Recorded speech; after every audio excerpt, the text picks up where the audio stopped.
بسم اللہ الرحمن الرحیم۔ حدیث نبوی صلی اللہ علیہ وآلہ وسلم۔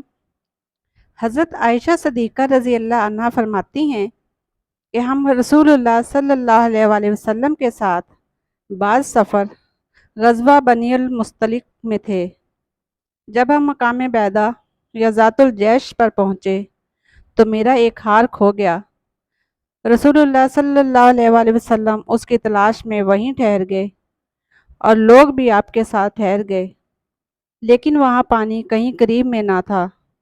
لوگ حضرت ابوبکر صدیق رضی اللہ عنہ کے پاس آئے اور کہا، حضرت عائشہ رضی اللہ عنہ نے کیا کام کیا کہ رسول اللہ صلی اللہ علیہ وآلہ وسلم اور تمام لوگوں کو ٹھہرا دیا ہے، اور پانی بھی کہیں قریب میں نہیں ہے اور نہ لوگوں ہی کے ساتھ ہے۔ پھر ابوبکر صدیق رضی اللہ عنہ تشریف لائے۔ رسول اللہ صلی اللہ علیہ وآلہ وسلم اپنا سر مبارک میری ران پر رکھے ہوئے سو رہے تھے۔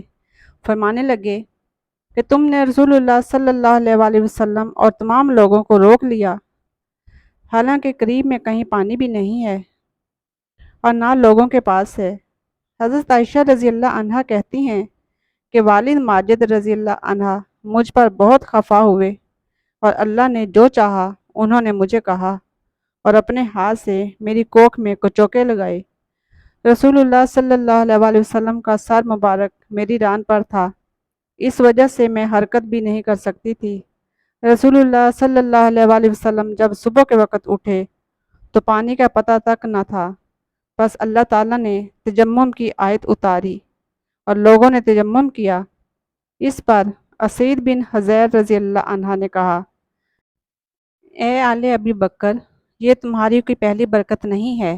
عائشہ رضی اللہ عنہ نے فرمایا، پھر ہم نے اس اونٹ کو اٹھایا جس پر میں سوار تھی تو ہار اسی کے نیچے مل گیا۔